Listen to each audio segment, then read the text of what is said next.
সর্বভূতে শক্তি রূপে ওম নমস্তস্যায় নমঃ নমঃ। দেবী দুর্গা তার প্যান্ডেল কোটি কোটি টাকা খরচা আমাদের মুখ্যমন্ত্রী দিয়েছে। আমাদের মুখ্যমন্ত্রী এবছর 43,000 পুজো কমিটিকে 70,000 করে টাকা দিয়েছে। ভালো করেছে, তাতে পুজোর সুবিধা হয়। কিন্তু সাথে সাথে আমার খুব কলজে জ্বালা করছিল, 2012 সালে ইমামদের ওয়াকফ বোর্ড ভাড়া দিয়েছিল ভাতা 2,500, আর 12 বছরের মাথায় বেরিয়েছে সবে মাত্র 500। ঠিক না ভাই? পৃথিবীর জমিনে সবাই এখন পাল্টাতে চাইছে। কি পাল্টাতে চাইছে? ওরা ইমানের কালেমার গানটা পাল্টাতে চাইছে। ওরা বলতে চাইছে লা ইলাহা ইল্লাল্লাহ মুহাম্মাদুর রাসূলুল্লাহ। এই ইমানের কালেমার দাওয়াত চলবে না। আর আপনারা সবাই জানেন পৃথিবীর সমস্ত শক্তি যদি এক হয়ে যায় তবু আল্লাহর জমিনে আল্লাহর নাম চলবে না, বন্ধ হবে। একটু জোরে বলুন। আমি আপনাদেরকে হাত তুলে বলতে বলছি না, আমি শুধু বলছি আপনাদের জবান দিয়ে আমাকে সাহায্য করুন। এই সময়টা আপনারা সবাই অন্তত একটু সাহায্য করবেন আমার শব্দের সাথে। আমি একটা আয়াত রেখেছি, আয়াতটা আবার পড়ছি। সুবহানাল্লাযী আসরা বিআবদিহি লাইলাম মিনাল মাসজিদিল হারামি ইলাল মাসজিদিল আকসা ইলা আখিরিল আয়াত। ফিলিস্তিনে একটি মসজিদ তৈরি হয়েছিল, যেটা পৃথিবীর দ্বিতীয় মসজিদ। কথা বোঝা যাচ্ছে কি? এই পৃথিবীর দ্বিতীয় মসজিদটির ভিত গেড়েছিল নবী ইব্রাহিম, মুখস্থ রাখেন। আর এটাকে পূর্ণ করেছিল হযরতে নবী সুলাইমান আলাইহিস সালাতু ওয়াস সালাম।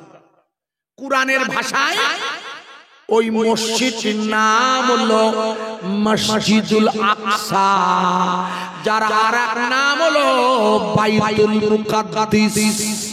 ভালো করে শুনুন, হুজুর পীরজাদা মেহমান আল্লাহর ওলির আওলাদ পীর সাহেব জি আপনাদের কাছে যে রাষ্ট্রের জন্য স্লোগান দিলে আমরা পৃথিবীর ঈমানওয়ালারা সর্বক্ষণ সেই রাষ্ট্রের অসহায় মুসলিমদের জন্য আমরা সর্বক্ষণ মালিকের কাছে তাদের জন্য দোয়া রাখছি। কারণ দোয়া হলো আল্লাহর কাছে বান্দার মনের একান্ত কামনা। আর এটা আপনারা সবাই আমার কাছে পরপর শুনতে থাকুন। আমি পরপর আপনাকে শোনাবো, মনে রাখবেন। দাজ্জাল বার হবে ইহুদিদের ভিতর থেকে, মনে রাখবেন। হুজুর কি বায়ান করেন আমি জানি না, শেষের দিকে এলাম শুনতে পাইনি, জানি না। আমি আপনাকে শুধু ওনার ওই শব্দটা যখন ঘর থেকে বার হচ্ছিলাম শুনলাম ফিলিস্তিন জিন্দাবাদ। তাই আমি আপনার কোরআনের একটা আয়াত এনেছি, যেখানে ওইখানকার আলোচনা আল্লাহ নিজে কোরআনে এনেছেন। লক্ষ্য করুন, এই আয়াতে কালিমাটা আবার পড়বো, বাংলা করব, তাই আমার মায়েরাও মন দিয়ে শুনবেন। এই আয়াতে কারিমাটা শুরু হয়েছে সুবহানাল্লাযী আসরা বিআবদিহি। প্রশংসা ওই আল্লাহ যিনি তার বান্দাকে রাতের বেলা ভ্রমণ করালেন। ভালো করে বুঝবেন ভাই, কুরআনুল কারীমের এই আয়াতে কারিমা কোথায় আছে? কোরআনুল কারিমের 30 পারার অর্ধেক হলো 15 পারা। 30 এর অর্ধেক কত হয়? 15। ওই 15 পারা যেখানে শুরু হয়েছে ওইখানে কালো বর্ডারে লেখা আছে আয়াতটা, লম্বা আয়াত। আমার যেটা প্রয়োজন সেটা তুলে নিয়েছি। শুরু হয়েছে সুবহানাল্লাযী, প্রশংসা সেই আল্লাহর যিনি তার বান্দাকে ভালো করে মানে শুনবেন। প্রথমে আপনাকে জিজ্ঞাসা করছি, প্রশংসা একমাত্র আমরা এখানে বসে উত্তর দেবেন। এই পৃথিবীর জমিনে একমাত্র প্রশংসা পাওয়ার যোগ্য কে? জোরে বলুন। আচ্ছা, আপনার মাথায় চিকচিকি টুপি ফাইন লাগছে, আপনাকে ভুল বুঝে আপনাকে বলছি। আপনাকে কেন বলছি? কারণ আপনার টুপিটা দেখে বলার সুবিধা হবে, তাই ইন্ডিকেট করছে, ওই জন্য, মানে দিক নির্দেশনা। আপনি কিছু মনে করবেন না। আচ্ছা বলুন তো, আপনাকে জিজ্ঞেস করছি এবং আপনার যে কেউ উত্তর দিতে পারেন।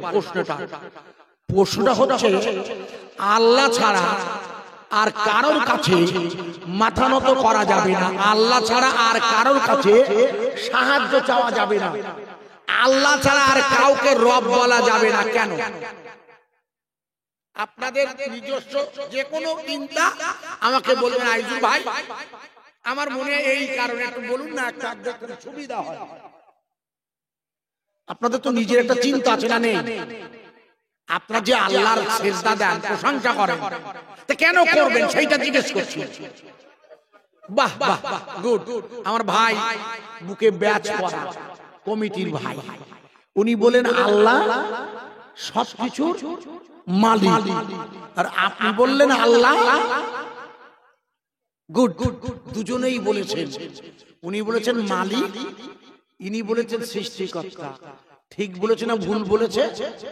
ঠিকই বলেছেন। মালিক হিসাবে মালিক যা, সৃষ্টিকর্তাও তাই। কিন্তু আমি আপনাদের দুজনের সাথে একমত নয়। আমি মনে করি এই কারণে আল্লাহর প্রশংসা করা ছাড়া আর কারোর করা যাবে না। যেহেতু এই পৃথিবীতে যা কিছু আছে সব ধ্বংস হবে। মনে করে দেখুন, ঢুকতে পারছিলাম না। পরশুদিন শুক্রবার হাওড়া জেলার বিশ্বপুর কুলগাছিয়া মার্কাচ এলাকায় জালসা ছিল। ওটা হলো শ্রীরামপুরে। এত ভিড়, লক্ষ্মী পুজো হবে। লক্ষ্মী পুজো বাজারে সব কলকাতা সহ বাজারে মাল কিনতে বেরিয়েছে। শনিবারে ছিল লক্ষ্মী পূজা, আজ হলো বিসর্জন। আপনাদের রানীহাটি পেরিয়ে যখন ওই 10 নম্বর পোলে ঢুকছি, তখন নিয়ে যাচ্ছে মা লক্ষ্মীকে, আর বলছে আসছে বছর আবার হবে। ঠিক না বেঠিক?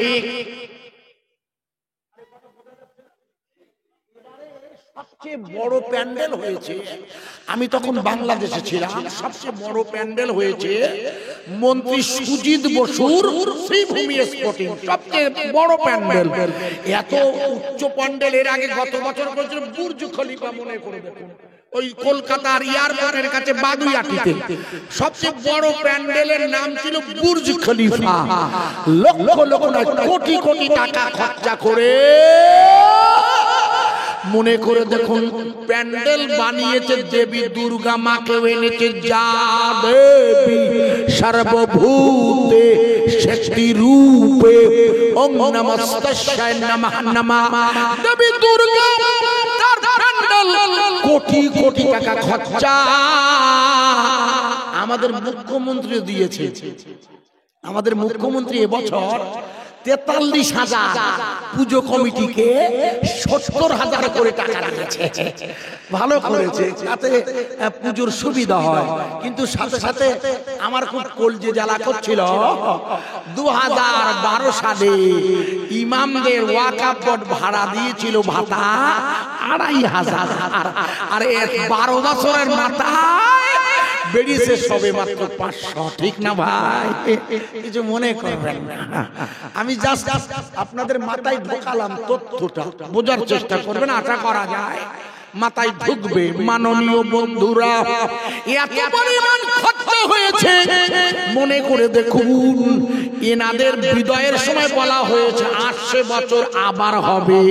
এই ৮০০ বছর আবার হবে মানে তার মানে উনি মারা গেছে। দশমীর দিন দেবী দুর্গা মারা গেছে, লক্ষ্মীও মারা গেছে, ভুল বুঝবেন না। অথচ আপনারা যারা এখানে আছেন, আমরা হিন্দু মুসলমান এখানে যারা বসবাস করছি, মাইপালা ভাই একটু মন দিয়ে শুনবেন, কিছু যেন মনে নেবেন না। আপনারা আগে বুঝে নেন, তাহলে ওনারও বোঝানো যাবে পরে। আসলে যিনি পৃথিবীর সৃষ্টিকর্তা হবে তার কখনো মরণ হতে পারে না।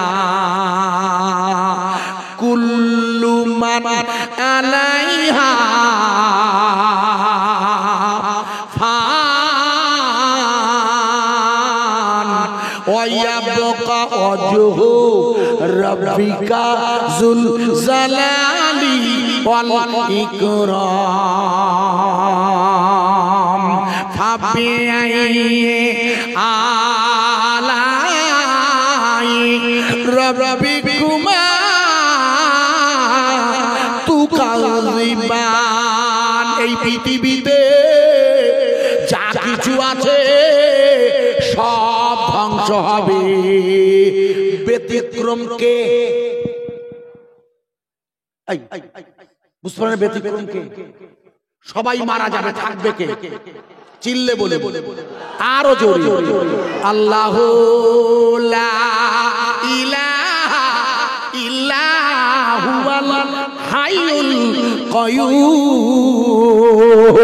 আমার আল্লাহ নিজের বয়ান হলো, আমি হলাম তোমার সেই মাওলা, যে মাওলা চিরঞ্জীবী, যে মাওলার মরণ হয় না। নারায়ে তাকবীর, একটু জোরে দিন নারায়ে তাকবীর। এটা কোন থানা? আমতা।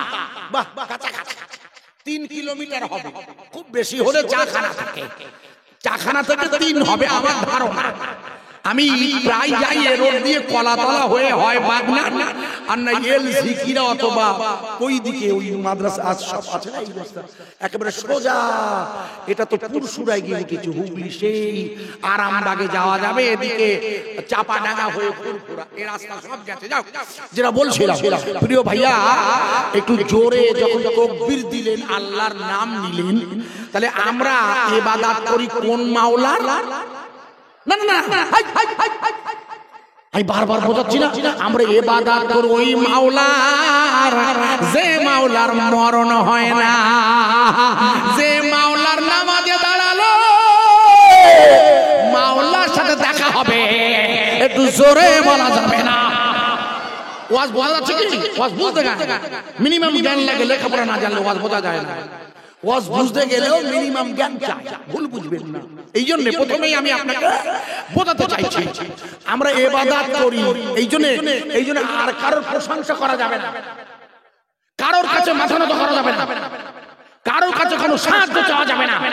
আমার কথা বোঝা যাচ্ছে কি? নারা দিয়েছেন যখন, একবার নারা দিয়ে দিই সব ভাই মিলে আমরা আমতা থানায় পৌঁছে দেবো। আগে কেউ ফাঁকি দিয়েন না, যা আছেন আপনারা। নারায়ে তাকবীর। আর একটু জোরে হবে না ভাই? একটু জোরে হবে না? ইনশাআল্লাহ। এখন তো রাত 12টা বাজে আনুমানিক। এরপরে আমার পরে আবার হযরত আছে, উনিও পীরের আওলাদ। তারপরে প্রথমে পীর, মাঝখানে আমি পাগল, শেষেও পীর। মুসিবতে পড়েছি আমি, কেন আমার ইসলাম নেই আর এক জ্বালা। তবুও চেষ্টা করছি আপনাদের খিদমতে দুটো কথা শোনানোর। এই সময়টা কেউ যেন আপনারা একটু দয়া করে আমাকে সাহায্য করবেন। সব ভাই মিলে একটু আওয়াজ দেবেন তো চাটরা, একটু আওয়াজ দিয়ে বলবেন চাটরা নূরপাড়ার মহান ইসলে সওয়াব। আচ্ছা আচ্ছা, এখানে আর কোনো পাড়া নেই? অন্য পাড়ার লোক আসেনি? শুধু কি নূরপাড়া আছে, অন্য পাড়া নেই? তাহলে আমি যদি অন্য পাড়ার নাম বলি আপনাদের কোনো আপত্তি আছে কি?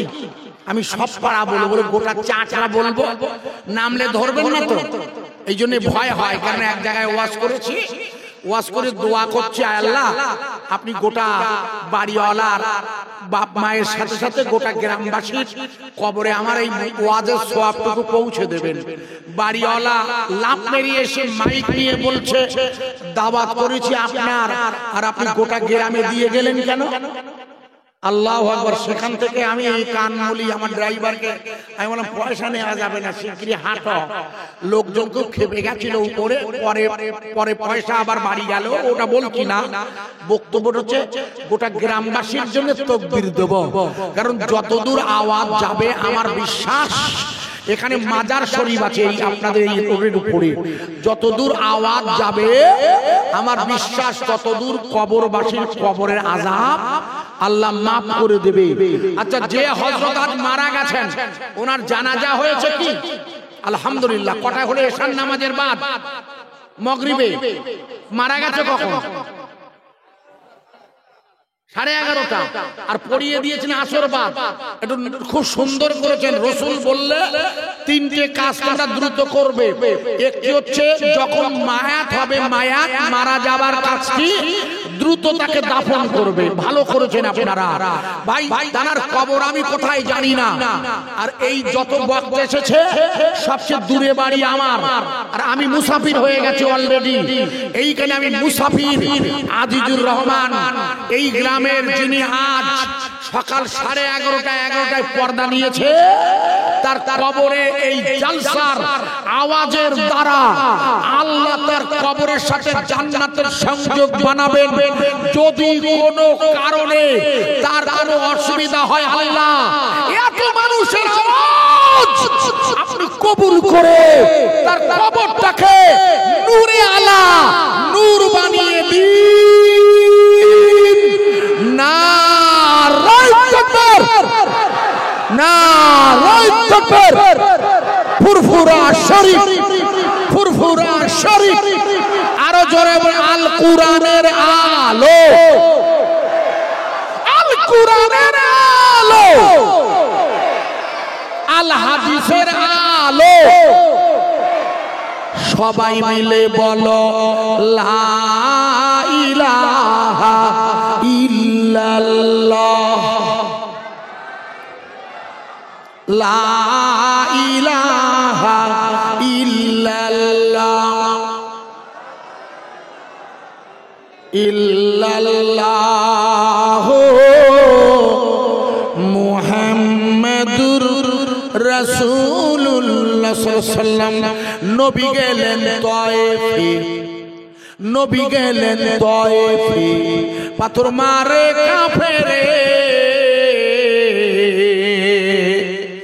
এ রক্তের ধারায় পা দুখানি রাঙা হয়ে যায়। আঘাত সয়েও নবী আমার আল্লাহর কাছে কয় মাফ করে দাও ও গো আল্লাহ, অবুঝেরা চেনে না আমায়। লা ইলাহা ইল্লাল্লাহ, লা ইলাহা ইল্লাল্লাহ, ইল্লাল্লাহু মুহাম্মাদুর রাসূলুল্লাহ সাল্লাল্লাহু আলাইহি ওয়াসাল্লাম। এই পর্যন্ত আলোচনা করে আমি আবার জিজ্ঞাসা করছি, তাহলে এই পৃথিবীর জমিনে একমাত্র সেজদা পাবার যোগ্য কে? আরো জোরে বলুন। আর কেউ মালিক হতে পারে কি? এই জন্য আমরা কোন ব্যক্তির কাছে মাথা নত করি না। আমি কি পাকা চেয়েছি? আপনাকে ধন্যবাদ, নজর দিয়েছেন, থামছে তাই, কিন্তু আমি পাকা ইউজ করি না, এই কারণে আমার প্রয়োজন হয় না, তাই আমাকে আমার মতো করে বলতে দেন। আপনারা ভালোবাসেন, মহব্বতে পাকা দিতে বলছেন, আমি চাইছি না, মানে হলো আমার ওটা প্রয়োজন নেই, তাই ভাইয়ের আমার, ধন্যবাদ আপনাকে। আমি আপনাকে যে জায়গায় রাখতেছিলাম ভালো করে মন দিয়ে বুঝবেন, তাহলে একমাত্র প্রশংসা ওই আল্লাহর, যিনি তার বান্দাকে নিয়ে যাবেন। বান্দাকে, কাকে নিয়ে যাবেন? এখানে কিন্তু আল্লাহ একবারও বলেননি আমি আমার নবীকে নিয়ে যাব।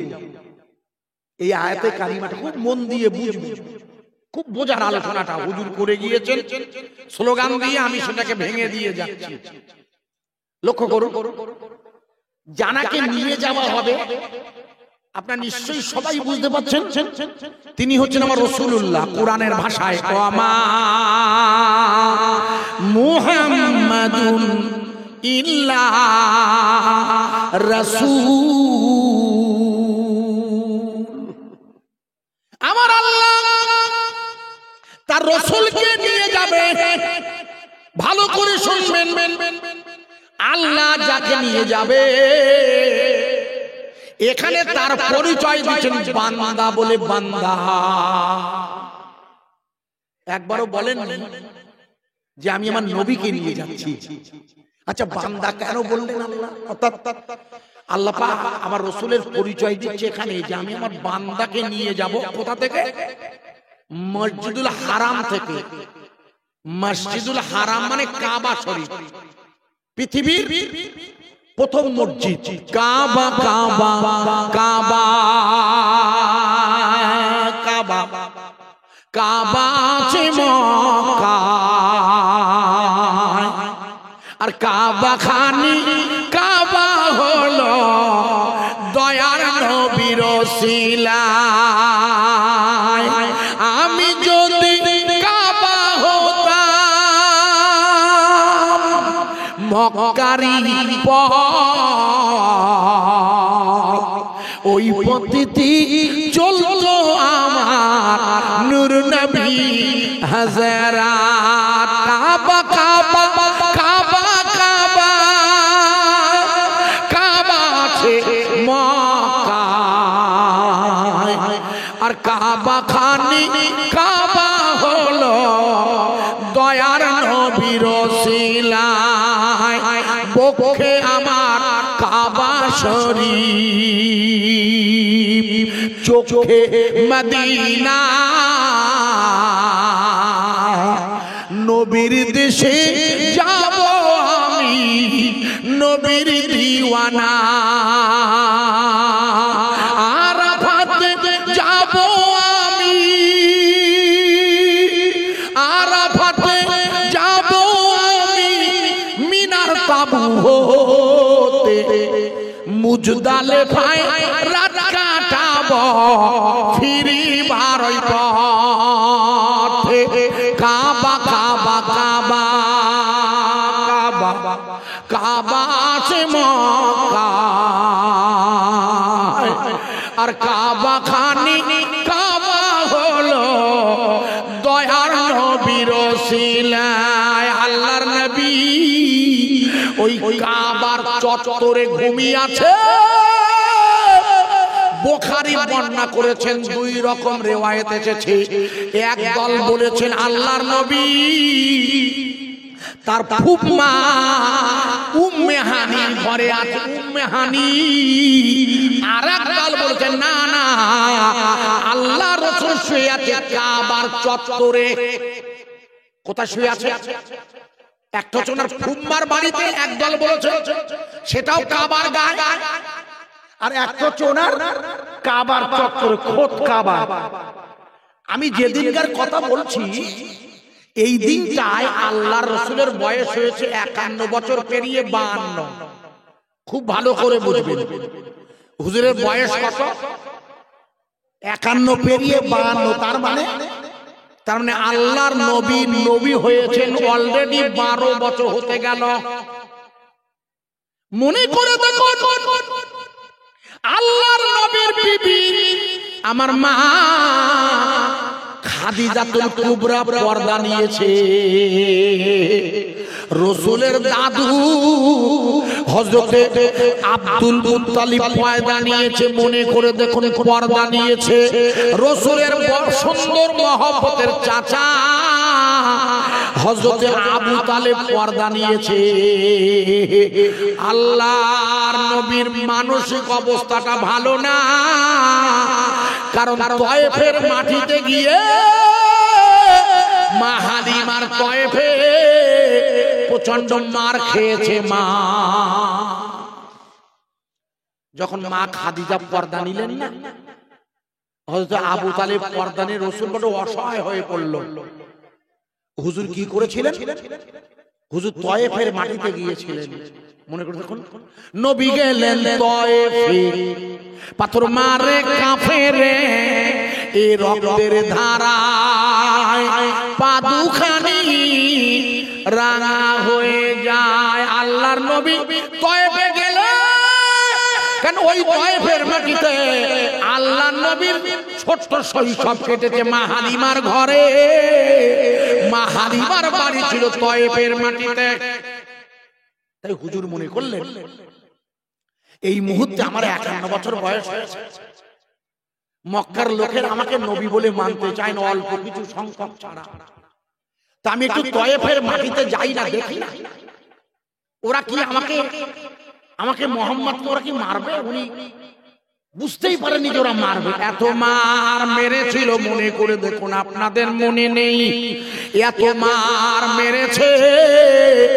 রক্তাক্ত শরীর নিয়ে আল্লাহ রাসূল আসছে, এত রক্ত ঝরেছে হুজুর চলতে পারছে না।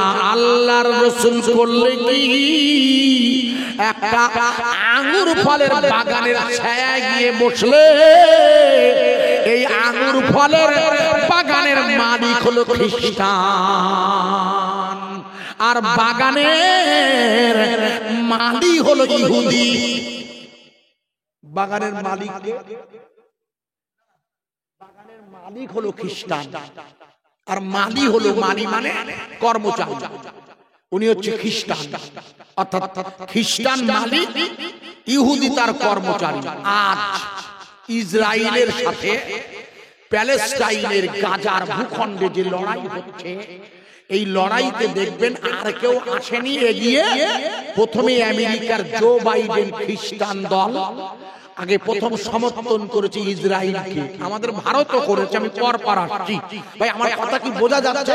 বুঝতে হবে, একটু গুছিয়ে নীতি নিয়ে আমি বলতে থাকি, বুঝতে পারবেন। আল্লাহর নবী সাল্লাল্লাহু আলাইহি সাল্লাম যে বাগানে বসে আছে, বাগানের মালিক হলো খ্রিস্টান, আর বাগানের কর্মচারী হচ্ছে ইহুদি। কর্মচারীটার নাম হচ্ছে আব্দাস। আজকে যেমন ইসরায়েলের প্রেসিডেন্টের নাম হচ্ছে নেতানজিহু, আমেরিকার প্রেসিডেন্টের নাম হচ্ছে জো বাইডেন, যিনি অস্ত্র দিয়ে অর্থ দিয়ে ইসরায়েলকে সাহায্য করছে। ভুল বুঝবেন না, ভালো করে বুঝতে হবে। বায়ানটা দেখুন, আমি আপনাদের মাথায় ঢোকাবো, পর পর যাচ্ছি, লক্ষ্য করুন। এরা অর্থাৎ খ্রিস্টান মালিক আর ইহুদি কর্মচারী। অথচ আপনারা সবাই জানেন ইতিহাসের নিয়মে খ্রিস্টানদের সাথে ইহুদিদের বন্ধুত্ব হতে পারে না। ইতিহাস বলছে খ্রিস্টানরা আর ইহুদিরা আলাদা। ইহুদিদের সাথে খ্রিস্টানদের বন্ধুত্ব হতে পারে না, হবেও না। লিখে নেন, এ বন্ধুত্ব টিকতে পারে না। আল্লাহর কসম বলছি, 1450 বছর আগে আমার রাসূল বলে গিয়েছে, আপনাদের জানা নাই, আমি জানিয়ে দিয়ে যাচ্ছি। আজকে যে জো বাইডেন ইসরায়েলের পক্ষে কাজ করছে, এই আমেরিকার পার্লামেন্ট দুটো ভাগে ভাগ হয়ে গেছে। আমেরিকার কংগ্রেস লেবার পার্টি লাগাতার জো বাইডেন আন্দোলন করছে। মনে করে দেখুন, আমি লম্বা করব না, মাথায় ঢুকবে না। বায়ানটা মাথায় ঢোকানোর জন্য মিনিমাম জ্ঞান নেন, আশা করা যায় ইনশাআল্লাহ উপকার হবে। লক্ষ্য করুন, আল্লাহর নবীর সমস্ত শরীর যখন রক্ত ঝরছে, ও ভাই আসলে জানো বিশ্ব নবীর শরীরের রক্তটা আসলে যেন আমরা মনে করতে পারি ওই ফিলিস্তিনের শিশুদের গায়ের রক্তের মতো, অর্থাৎ হুজুরের শরীরে রক্ত ঝরে যেমন আমাদের কষ্ট হয় তায়েফের ঘটনা পড়লে, তেমনি ইসরায়েলের বোমে প্যালেস্টাইনের শিশুদের আঘাতের রক্তটা আমাদের কলজিটা জ্বালা করায়, ঠিক না বেঠে? আপনারা ভাবছেন কি যে আমেরিকা, ইংল্যান্ড, ফ্রান্স সমর্থন করছে আর ইসরায়েল ভাবছে আমরা লাগাতার যেভাবে হামলা চালাচ্ছি? আপনারা লক্ষ্য রাখুন বয়ানটা, ইতিহাস বলছি। আমার কথা কি বোঝা যাচ্ছে? এটা না বুঝতে পারলেও মুশকিলে পড়ে যাব। বিষয়টা খুব জটিল। হুজুর শুধু ফিলিস্তিন জিন্দাবাদ দিল বলে আমি বয়ানটা শোনাচ্ছি, ভালো করে শুনে নিন। আল্লাহর রাসূল বসে আছে, রক্তাক্ত রাসূল। ঠিক সেই সময় খ্রিস্টান মালিক বলছে, এই আব্বাস, তুমি এক বাটি আঙুর নিয়ে ওই রক্ত ঝরা লোকটাকে দাও তো। ওই লোকটির শরীর দিয়ে রক্ত ঝরছে, ওকে খুব মেরেছে আমাদের ছেলেরা। শুনছি উনি নাকি মুহাম্মদ নাম নিয়ে নবী হয়ে দাবি রেখেছে তয়েফে। উনি নাকি মুহাম্মাদুর রাসূলুল্লাহ নিজেকে বলছে। তো ওই লোকটা আমার বাগানে এসেছে, তুমি ওকে একটু আঙুর খাওয়াও তো। মালিকের নির্দেশ মেনে আব্বাস এক বাটি আঙুর নিয়ে আল্লাহর নবীর কাছে এসে দাঁড়িয়েছেন। ভালো করে শুনুন, আল্লাহর নবীর কাছে যে আঙুর এনেছে, আব্বাস এসে বলছেন, আপনার গোটা শরীর রক্তাক্ত, আপনাকে ওরা এত মার মেরেছে, তবু আমরা ব্যথিত মন নিয়ে আপনাকে কিছু আঙুর দিচ্ছি। আল্লাহর রাসূল বলেছিল, মনে করে দেখো আপনার নাম কি ভাই? আপনি আঙুর দিচ্ছেন কোথা থেকে? আপনার নাম পরিচয়টা আগে বলুন, তারপরে আঙুরের প্রশ্ন হবে খাওয়া। ভালো করে ওয়াজ বুঝবেন। গোটা গাজা সীমান্ত সব বন্ধ করে রেখে দিয়েছে ইসরায়েল। প্যালেস্টাইনের গাজাটা পরিপূর্ণ পাঁচিল তুলে দিয়ে শুধু একটা সীমান্ত রাফা, যেটা মিশর খুলে দিয়েছে। কিন্তু কি করতে খুলে দিয়েছে? কোন শিশু, নারী, বৃদ্ধা বার হওয়ার জন্য না, ওই বাধ্য হয়ে কিছু খাদ্যের গাড়ি ঢোকার জন্য। অথচ মিশরের আল সিসি সরকারের উচিত ছিল রাফা সীমান্তটা উন্মুক্ত করে দেওয়া। আমার কথা বুঝবেন ভালো করে। এই সেই মিশর যেখানকার প্রেসিডেন্ট ছিল কোরআনের হাফেজ। আপনারা জানেন, যার কিছুদিন আগে, আপনারা সব জানেন, আমি লম্বা করছি না, সময় চলে যাবে। আমি যে জায়গায় যাচ্ছিলাম বোঝাতে, ভাইরা মনে করে দেখুন, আল্লাহর নবী যখন প্রশ্ন করলে ইহুদি অবাক হয়ে গেছে। ইহুদিটা বলছে, আমি আপনাকে খাবার দিতে চাইছি, অথচ খাবার না নিয়ে আপনি আমার নাম, ঠিকানা, বাড়ি জিজ্ঞেস করছেন কেন? ইতিহাস নয়, হাদিস শরীফ খুলে দেখবেন ওই জায়গাটা। আল্লাহর রাসূলকে যখন প্রশ্ন করা হলো, হুজুর জিজ্ঞেস করলেন, আপনার বাড়ি কোথায়? আব্বাস বলছে, আমার বাড়ি দাজলার ওপারে। দাজলা কোথায় বাড়ি? দাজলা। দাজলা দাজলা কি? দাজলা হচ্ছে একটা নদী। বলে আমার বাড়ি দাজলার ওপারে। আল্লাহ রাসূল বলছে, ওখানে তো আমার ভাই ইউনুসের বাড়ি ছিল। অবাক হয়ে গেছে। আব্বাস বলছে, আপনি ইউনুসকে চেনেন? বলে, কেন চিনবো না? ইউনুস তো আমার ভাই। আমার ভাইকে মাছে খেয়েছিল, সেই মাছটাকে আর মাছ খেয়েছিল। সেই মাছটার পেটের মধ্যে আমার ভাই লা ইলাহা ইল্লা আনতা সুবহানাকা ইন্নী কুনতু মিনাজ জালিমিন, আমার ভাই লা ইলাহা ইল্লাল্লাহ আল্লাহর শুকরিয়া আদায় করছিল, আর মাছটা তাকে উগড়ে দিয়েছিল। বলে, আপনি জানেন এটা? বলে, হ্যাঁ, কেন জানবো না, আমার ভাই। আব্বাস অবাক হয়ে জিজ্ঞেস করছে, আপনি কি করে জানেন? বলে আমি সবই জানি, তবে আমাকে জানিয়েছে যিনি, তিনি হলো আমার আল্লাহ দাস। আমি আইসে আল্লাহর দ্বীন তয়েফের মাটিতে প্রচারের দাওয়াতে এসেছিলাম।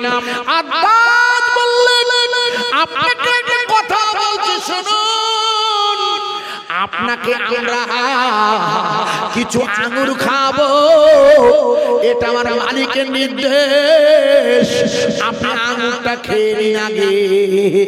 আল্লাহর নবী বললেন, আঙ্গুরটা যে মালিক দিয়েছে এটা উনি কি করছেন? বলে এটা দান করছেন, দান। আল্লাহর রাসূল বললেন, মুহাম্মদ কারো দান গ্রহণ করে না, মুহাম্মদ কারো সাদকা গ্রহণ করে না, মুহাম্মদ কোনদিন হাত বাড়িয়ে কোন মান্নতের মাল খায় না, মুহাম্মদ ওই মাল খায় যেটা মুহাম্মাদের কাছে হাদিয়া স্বরূপ পৌঁছায়। হাদিয়া আপনাদের মাল আমার জন্য হাদিয়া নয়। অতএব আমি রক্তাক্ত শরীর হলে ওই আঙ্গুর খেতে পারি না। আব্বাস আল্লাহর নবীর কানের কাছে গিয়ে বললে, আপনি ঠিক বলেছেন, আপনি ঠিক বলেছেন, আমি কসম করে বলছি সত্যই আপনি মুহাম্মাদুর রাসূলুল্লাহ। নারায়ে তাকবীর, একটু জোরে বলা যাবে না? নারায়ে তাকবীর দিয়েছি, নারায়ে তাকবীর, নারায়ে তাকবীর। আরে চিল্লে বলা যাবে না? নারায়ে তাকবীর। ভাই এই আব্বাসের ধর্মগ্রন্থের নাম লিখুন, নাম তার তাওরীত, যার আরেক নাম তোরাত। তোরা বলা হয়, তোরা মুখস্থ করে। আব্বাসের তাওরীত শনিবারে পড়া হয়, আর ঈসা নবীর ইনজিল রবিবারে পড়া হয়, আর মুহাম্মাদুর রাসূলুল্লাহর কাছে আছে কোরআন প্রত্যেক দিন পড়া হয়। এরা শনিবারে তৌরাত পড়ছে, তোরাত পড়তে গিয়ে দেখে এক জায়গায় আল্লাহর নবীর নাম, যিনি তৌরাতের পণ্ডিত পড়ছে, উনি আল্লাহর নবীর নামটা দেখেই হাত দিয়ে নামটাকে কাগজটাকে ছিঁড়ে গুটিয়ে দিয়ে প্রসঙ্গ এড়িয়ে গেল। সেদিন ছিল শনিবার, আল্লাহর নবীর নামটা ওরা হাত দিয়ে কেটে গুটিয়ে দিয়েছিল। আল্লাহর রাসূলের নাম শনিবারে কেটেছে, পরের শনিবারে তাওরাত খুলে দেখে আল্লাহর নবীর নাম 4 জায়গায়। নারায়ে তাকবীর।